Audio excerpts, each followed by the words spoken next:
if you're a goal scorer and you're getting 10 chances a game and the last two games they're not going in, well, it's unsustainable to not score, right? When you're getting 10 chances a game, it's going to come, and it might not come tomorrow or the day after, but when it comes, you might get six in two games, Yeah. right? So it's just sticking to the process, believing in the process. Like, you're getting chances, it's going to go in. It's just a matter of time.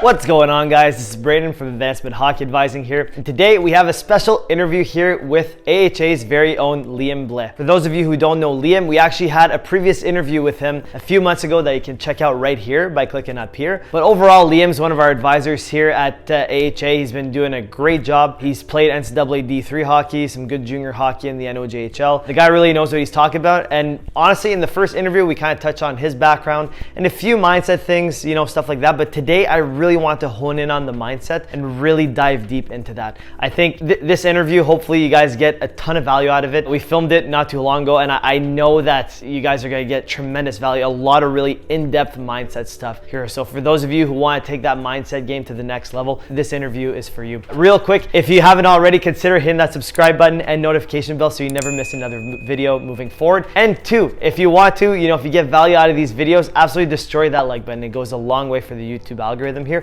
and for more people to see this kind of content. All right, guys, that's it here for my ramble. We're gonna go right into the interview here with Liam. All right, so after popular request here, we got Liam back in the house. Liam, how you doing? I'm good, Braden. How you doing? I'm good, thanks. All right, so today we're gonna focus a lot on mindset, like a lot of people wanted to kind of lean in on. So why don't we start off with, why is mindset so important in hockey? I mean, I won't say it's everything, but it's a huge piece of the pie. Just in terms of being mentally tough, it can make a good player a great player, and a great player just a good player. It's, sports are a huge roller coaster, especially hockey, right? With being such a physical sport, there's so many emotions involved. So it's just being able to kind of battle through those, trying to stay even keeled can really propel you to be a way better player than people that aren't mentally tough. 100%. How do you go about staying even keeled? Because I know it's a lot easier said than done. Even myself, sometimes I find myself frustrated. Sometimes you're on a high, you score a goal, and then they score a quick goal and you get really frustrated. How do you kind of keep those emotions level in a way? Not in a way where you're feeling flat, but in a way where you're more level throughout the game. I think it's using them is probably the right word. Having such an emotional game, it's important that you use those to your benefit and not use them against you. And the best way for me would probably be is kind of just like, you go to hockey practice, you train on certain skills, and it's the same thing with your mind, right? It's constantly practicing. It's trying to use the emotions of the game positively instead of negatively, right? So when the crowd's into it, or it's a battle with a team that's a rival, instead of, taking the emotion from the crowd and maybe taking a penalty, it's leveling a guy, using a clean hit or being hard on the forecheck. But I think it's just constantly training your mind and trying to stay on top of it the same way you would with a physical skill of stick handling or shooting a puck or stuff like that. Okay, so you're saying focusing more on the things that you can control, like you said, like making a big hit, doing those putting that extra effort in when you're making a play or something, instead of like chickening out or whatever, something like that. Is that where you're kind of alluding to? 100%, right? Just control the controllables. You can't control the refs or whether you're put out on the power play or not, right? But when you are on the ice, it's controlling your emotions. It's controlling the play when you have the puck, making a good play, and consistently doing it, and just training your mind and really, really working on it. We work on the physical aspect of sport a lot more than we do on the mindset part or the mental part. Yeah. So it's really, really important to keep maintaining focus on the mindset. Yeah, 100%. There's so many good little nuggets that I want to unpack here that you said. So first off, controlling the controllables, right? How many players do you see, like when the ref makes a bad call, almost the entire team gets up and yells at the ref, right? And, that's a coach's job. Usually it's not the player's job. But even the best coaches I've seen, they very rarely confront the ref. Only when it's like blatant obvious, and they won't even yell at them. They're just gonna, bring them, talk to them, whatever, because they know that when they start yelling, they start screaming, it shows that they're losing control, right? So it's really important to keep that composure.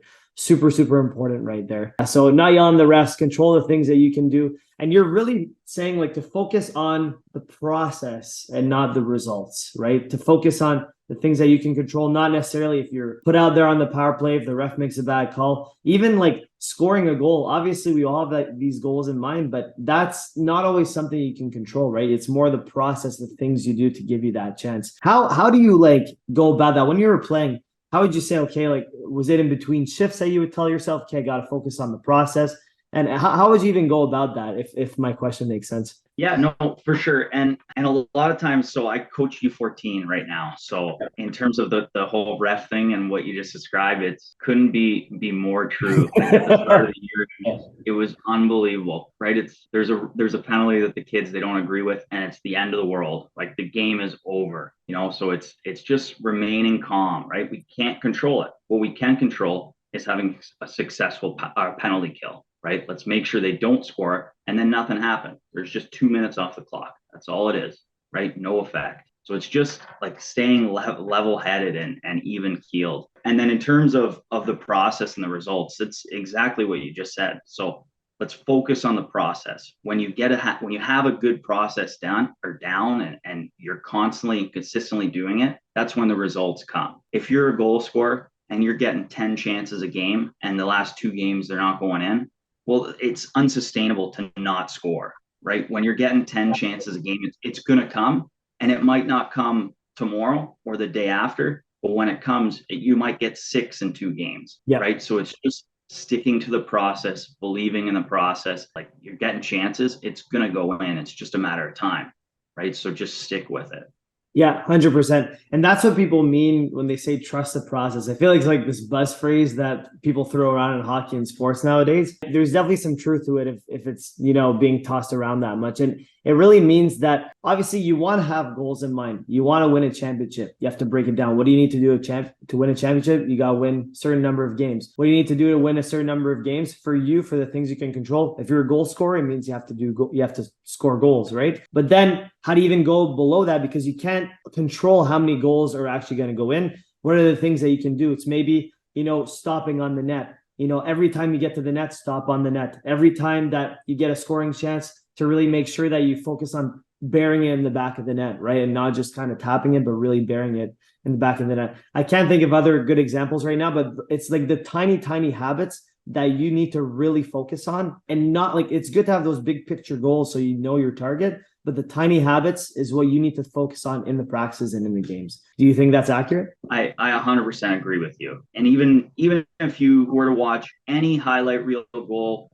that's on TSN or on Sports Center in the mornings, right? There's so many different steps to get to it. So a lot of times people watch, right? It's the toe drag and when he dangles the goalie. But how did he get that puck to be able to toe drag, right? Maybe the defenseman made a great play that did chip the puck out, and it's another chip and a guy willing to take a hit to make a play. Now it's on his stick for the toe drag and the nice move, right? So there's so many steps to getting to that opportunity that, it's making sure all the details are figured out, and it's consistently figuring out those details and making sure they're done correctly. Yeah. And if you ever look at the pros, like guaranteed that 99% of the stuff they practice is the fundamentals and the little details, right? If they notice like, hey, I missed this type of shot, if I missed an open net, they're going to practice that a bunch. And it's not just going to be about scoring the toe drags and all that. It's going to be about getting those like fundamentals down, so they get those opportunities, so they score more goals, etc. So I noticed like they really, really hone in on the details and the fundamentals at the pro level. Okay, so moving a bit away from the things that we focus on ourselves, I want to talk a bit more about team culture. So what would you say, like you touched on it a little bit in your U14s that you coach and the things that you preach, how important is team culture in terms of developing a good mindset and a winning attitude? It is everything. It is everything. Even just a hockey game in itself is a complete emotional roller coaster. You can feel like you're on top of the world in one moment, and then 35 seconds later, the world feels like it's on top of you. I think having a good team culture and and everybody coming together and being one and pulling on the same rope is what makes one individual success and then team success on top of that, right? So it's anything from holding each other accountable. You're with each other 5, 6, 7 days a week sometimes. You know what each standard is and what each individual standard should be. So it's when somebody's not at that, it's going up to them, hey, what's going on? How come you're not, is something wrong? Are you injured? Are you sick? How come you're not giving everything that you have? It's one thing for coaches to instill that and to, of course they have to, but it's another thing when it's your teammate doing it, right? It holds a whole lot more power when a teammate's asking you those questions or not calling you out, but holding you accountable, opposed to a coach, right? It's his job. It's not a teammate's job in a sense, right? So I think that's a huge part of team culture, and that's what can propel individuals and teams to way higher levels than they would normally be able to. For sure. Any championship team that you see, they just have that culture of winning. They have, and what we mean by team culture is, like you said, those set of standards that the team follows, right? And if somebody on the team doesn't follow them, they hold each other accountable. The championship teams that I've been on, the standards are really high. And the teams where, losing was the culture, the standards, like you can just do whatever you want. Players just would show up late to practice, no big deal, it's fine. But the winning teams, you show up late to practice, you're not playing the next game. It was just understood. You show up on time, you show up ready to work. If you're not being intense, if you're not doing the things that you're supposed to do, you're just not going to play. You're not going to keep up with the rest of the team. So that winning culture, honestly, I think that's what creates winning. Honestly, if you don't have that, I've never seen a championship team not have that winning culture. Correct me if I'm wrong, but I've never seen one. Have you, Liam? Not in my lifetime. It's really, really captivating, right? Like I've been in locker rooms where there's a great culture, and I've been in some where there's not a good culture. Just walking into the room, you can almost immediately tell the difference. 100%. Right? Like the energy is different, the camaraderie is different. It's completely takes over. So I truly believe culture is the single most important thing for a team. Yeah, 100%. Yeah, like you said, you walk in the room, you feel it within 5 seconds. Like you just know, is this like a winning team or a losing team? Just by little details, the way the team interacts and everything, you just know, right? As a player, as an individual, let's say you walk into a team, culture is okay, nothing great. What can you do as an individual to make the to influence, let's say, the culture to be brought to the next level? What can you do? Well, first of all, I would say don't change your standard to what it currently is. If you feel like, or you came from a team or an organization that has an unbelievable culture, used to winning, and you're traded or brought into an organization that maybe the standard isn't as high, never change your standard. A lot of times I feel like leading by example is the most powerful, because if you don't lead by example, you can't lead with your voice. It's pretty hard to tell somebody their kitchen sink's messy when yours isn't clean. So I think making sure your own kitchen sink is clean, whether it's, showing up every day on time, doing extra, working hard, and then it's you got to bring people with you.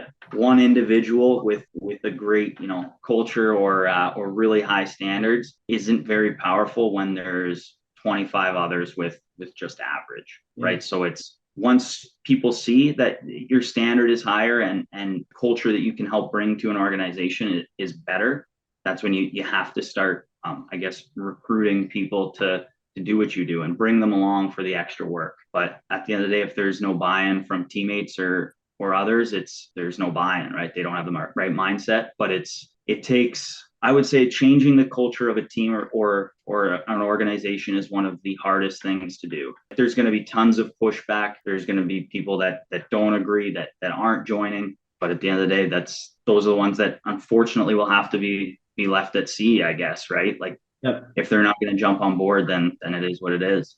It's extremely, extremely tough to change the culture. Yeah, it's the hardest thing in sports, I think, especially when it's been a losing culture for so long. I think it starts from the top down. If the coach isn't the leader that you need him to be, that's the first person that has to go, because that's the most important leader that you need on the team. Let's say the coach is a really good leader and he's looking to change his team, to change the culture. I think you need one, if not two, really good leaders, core leaders on your team, and that can start with you. Let's say you're coming to a new team, the coach is a good leader. If you think you can step up and fill that role and change it, just the one leader, I've seen it on a couple teams, actually. Just one really good leader coming in changed, like, didn't change the culture overnight, but it really made a big difference going from a losing culture to, you know, somewhat of a winning culture. So just one leader doing the right things, leading by example, it really goes a long way. It can propel like a lot of change. And also too, the other thing I want to touch on that you said is that you can't, you know, tell, like you said, I love this expression, you can't tell someone to clean their sink if they haven't either. You know, it's really important if you're leading by example, you're doing the things that you're supposed to do. You can't tell someone to show up to workouts and be intense if you show up there and just, you know, start doing yoga and stretch all the time. Not that there's anything wrong against yoga, but if you're not doing the things that you're supposed to do, you can't tell your teammates to either. So really important that you're doing that as well. But a lot of really good important points, Liam. Have you seen it where a team didn't have a great culture and a leader really came in and made a big difference? Yeah, I would say at school, my freshman year. So there was my recruitment class was a coach's first recruiting class. Right away when we got there, it was like, you know, even teammates weren't hanging out with each other. There was, you know, groups here, groups here, groups here. It was unbelievably cliquey. My freshman year captain, he completely changed everything. Like it was, you know, kind of took us freshman class, who was that coach's first recruiting class, took us under his wing, showed us what was wrong, what needs to be changed. They're now a very good NCAA program. And it was, you know, like you said, it wasn't an overnight success. It took, my freshman year wasn't good. My sophomore year, we were a little bit better. My junior year, we were a little bit better. My senior year, we were finally ranked. And then the season after we left, they won the conference, right? So I might not have gotten the berries of, you know, all the labor and all the hard work, but just even now looking back and seeing it, right? Like they're competing with the top teams in the country. It's just stick with the process, trust the process, because if you get 0.1% better every day, you know, after 300 days, that's a huge improvement. You know, so you might not see a big gap after day 1, day 2, day 3, day 4, but over the long period of time, it makes such a big difference that had you not done it day 1, you're right where you are, right? Or right where you were at the beginning. I want to touch on that 0.1% better every day. It's such a important law that I want to touch on. But before I get to that, I just have a quick question. Was your captain, was he a senior back when you guys were freshmen? Okay. Yeah, he was. So that shows how good of a leader he was, because if you're able to lead 1 year and influence a group of freshmen to come up and themselves be leaders by the time they get seniors, and for the team to have a winning culture by then, that's true leadership, in my opinion. I think that's stellar. Like, great on him. And in all honesty, I have never in my life to this day, even before then, had a better captain. Like, he was unbelievable. It was pretty crazy to see. That's awesome. Yeah. On him. So, but yeah, I want to come back to the 1% better every day. I firmly believe this too. Complacency is the enemy of progress. Pretty much, if you become complacent, you lose out on all your gains, and people are going to move past you. You know. So the goal for me is look for something to get better at every single day, just a micro degree of improvement. Because if you do that, it compounds over time, right? And if you keep getting better and getting better and getting better every single day, by the end of the year, you're going to be so much better, right? You're going to have a mountain of progress ahead of you. Where is maybe the best example in your life where you've found that rule to be true? I mean, even if you just look at, you know, my hockey journey, I guess, like that's just the one that comes to mind right away is you think you start at 4 years old, right? You can barely skate, or you can't skate at that point. You know, by day 5, you might be able to stand up. By day 8, you can take one stride and then you fall. By, you know, year 2, you're stopping, you're flying around the ice, you know, and it's just, yeah, maybe the first day and the second day, you still can't skate, but you can stand up a little better. And it's right. So that's, I guess, my best example. That's probably the most relatable for people watching this is just look at your own hockey path. Or even if you go watch for the people in Canada, right? If you go to Timbits, where they're 3 years old, you were once at that point, right? And you weren't where you are now by 6 years old. It's just improved every single day. And if you look back at your hockey journey, I promise you can tell a difference from however old you are now to where you were at, you know, 4 years old or 5 years old. Funny. It almost comes back to the process thing, right? Focus on something that you can get better at every single day, the little things that you can do, the details. It almost always comes back to that, which is probably why I trust the process, such a big buzz phrase in the hockey world. Yeah. So let's say you're going through, you're trying to, you're trusting the process, you're trying to do all the little things to get better and stuff. But let's say you have a really bad game. How did you yourself like recover from a bad game to bounce back even stronger the next one? I guess the first step, right? Like fresh off a bad game, you're not happy. You're either upset, you're angry. So I think the first step would be just let's get rid of those emotions, right? So let's take time, whatever you need. If you have a game the next day, wake up the next morning, and then I'm sure you'll be okay, right? And then I would say step two is probably dissect it, figure out what happened. So whether if you're playing junior or you can videotape your games or your games are recorded, well, let's dissect that with no excuses. Okay, what happened? Let's watch it. Let's figure out why this happened. Or if something didn't go right, were you in the right position? Where should you have been? Why did you do this? Right? So was everything you did intentional on the ice that game? If not, how come? How can we make you do everything intentional? Right? It's like everything you do with the puck and without the puck, there needs to be a purpose. Why did you do it? Right? So I think it's just dissecting your game excuse free. Was I in the right spot? Was I in the wrong spot? Am I working as hard as I can? Am I doing the little things right? Right. So if you're a goal scorer and the puck's not going in right, how can I help my team? Can I be harder on the forecheck? Can I block more shots? Can I finish more checks? It's the controllables, right? You can always forecheck hard. You can always back check hard. You can try and block shots. So I think it would be getting the simple things back together and not hitting the panic button, right? It's one game.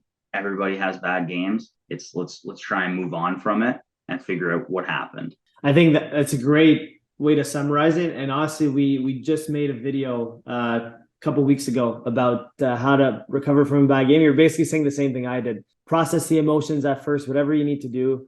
For me, it was either, going for a hard workout if I was frustrated, if I was overwhelmed. Sometimes I'd cry or I'd vent to someone or whatever. Do what you need to do, right?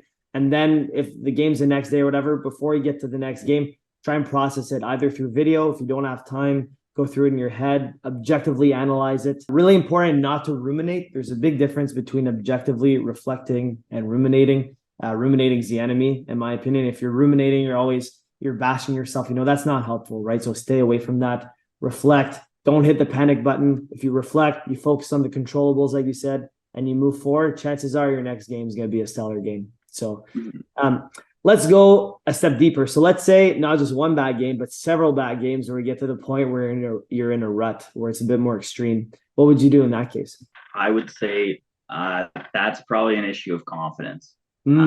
Okay. Right. As you start to get, 1 into 2 into 3 into 4, that's when usually it's, at least for myself, it was started getting into a bit of a confidence issue. Right. Yeah, so I totally right away there, practice habits. Yeah. What are you doing in practice to get better? How are you fixing, what's going on? So I would say first, exactly what I said for the one game, right? It's to dissect the video. It's to figure out what's not going right and what is going right. Right? How can I get more of the what's going right? So I would say practice habits first. Make sure, try and score goals in practice. Finish every play. Like work as hard as you can. And then if you have extra ice, right? So I know a lot of junior teams, they have extra ice. If you have that ability, work on things, right? Try and figure out what are you slumping in? Is it, if you're a winger, are you struggling to get the puck out? Well, let's spend some extra time this week and let's work on that. Right? Let's get good habits in practice. Stopping at the net when you shoot. Just stuff like that, right? Just be very, very intentional at practice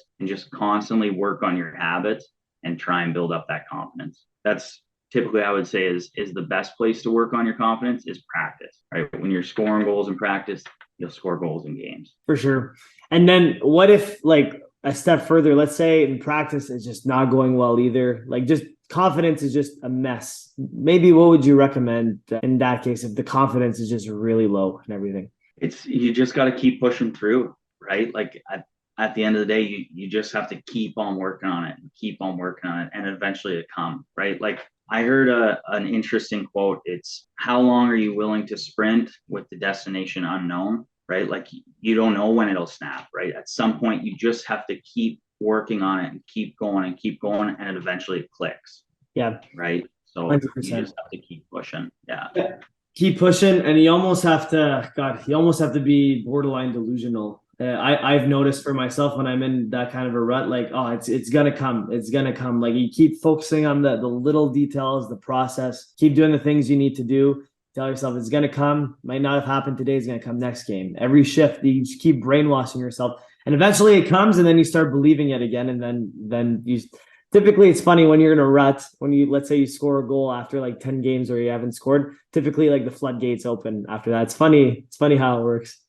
Oh yeah. You'll score the next 7 games off your feet, off your leg, and that's usually how it goes. Yeah, off the helmet, like it's crazy. Yeah. One more question I have for you. So, in order to prevent from getting in a rut and stuff, I think it's really important to have really good preparation and to be in the zone, right? I notice like the games where I play the best is when I'm fully immersed into it. I'm fully in the zone. How do you go about getting in the zone in hockey and in sports in general? For me personally, like in terms of hockey, so at least for now, right, as a coach, as soon as I walk into that building, there's nothing else I'm focused on. It is 100% hockey.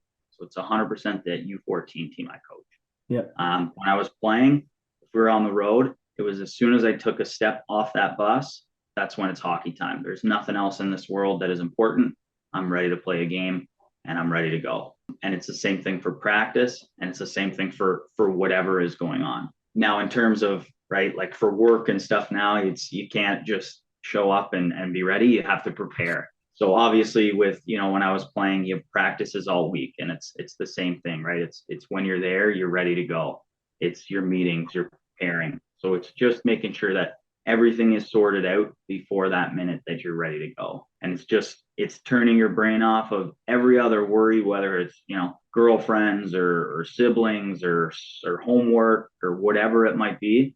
Nothing else matters there for the next 3 periods and warm up. Just making sure you're completely dialed in. Yep, 100%. I think that's the best way I've asked this question to quite a few people, and I think you summarize it the best possible way, is being totally immersed in whatever you're focused on at that moment. And I think it applies beyond hockey, like you said, in work, right? It applies to work. When you're in a meeting, you're focused on that meeting, trying to accomplish whatever you need to accomplish, right? When you're working on a particular task, same thing, you dial in. I found the people that are most successful, that can get the most done, are people that can just fully immerse themselves on whatever they're doing. And then when they're done, they zoom out, they might reflect a little bit for a couple of minutes, and then they move on to the next task that they need to focus on. That's what I've noticed are out of the most successful people. And I think in hockey, it totally applies. If you're fully focused into the game, you're just going to pay attention to, again, it comes back to the process, the little details. You'll pay attention that much more, and you're just going to get more done, in my opinion. So yeah, I completely agree.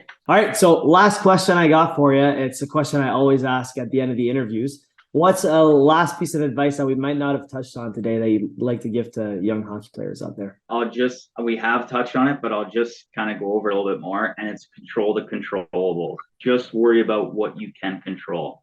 You're wasting time, you're wasting energy, and you're wasting, I guess mental or whatever capacity if you worry about the uncontrollables, right? So whether you're in a game and it's refs or who the coach is putting out, don't focus on that. You can't control it, right? So it's go out there and do anything that you can and everything that you can to be the best player or best person. And at that, it's control what you can control. Yeah, I think that's a great final message. You definitely do waste that mental energy or whatever it is. You definitely do feel it when you start focusing on the things you can't control. So I think controlling the controllables, great final message for the interview.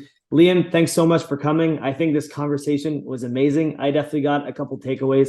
I'm sure the viewers, if they didn't write down notes, they definitely got some mental notes there from the interview. So thanks so much for your time. Really appreciate you coming on. Yeah, thanks, Brady. And that is a wrap for the video, guys. Hopefully you guys enjoyed this content. I got a ton out of this conversation. It was so in-depth. It was so nuanced. Hopefully you guys appreciated how deep that Liam really went into. I'm proud of myself that I was able to, keep on the same level as him here in terms of talking about mindset. So it was a really fun conversation to have. One of my best, honestly, that I've experienced. Hopefully you guys got value out of this. With that being said, if you haven't already, if you like this content, just just take a quick second, takes just a quick second and absolutely destroy that like button. It really goes a long way. Also too, if you're new here, if you want to see more of these kind of videos on mindset and hockey altogether, consider hitting that subscribe button and notification bell so you never miss another video moving forward. Also too, if you have any comments that you want to say about this interview, feel free to drop a comment down below. If you want to message myself, Liam, or any of us privately about anything, feel free to shoot us a private email at info@ahadvising.com. We'll get back to you as soon as possible. All right, guys, that's a wrap here for the video. Hopefully you guys enjoyed it. Thank you so much for watching. We'll catch you on that next one.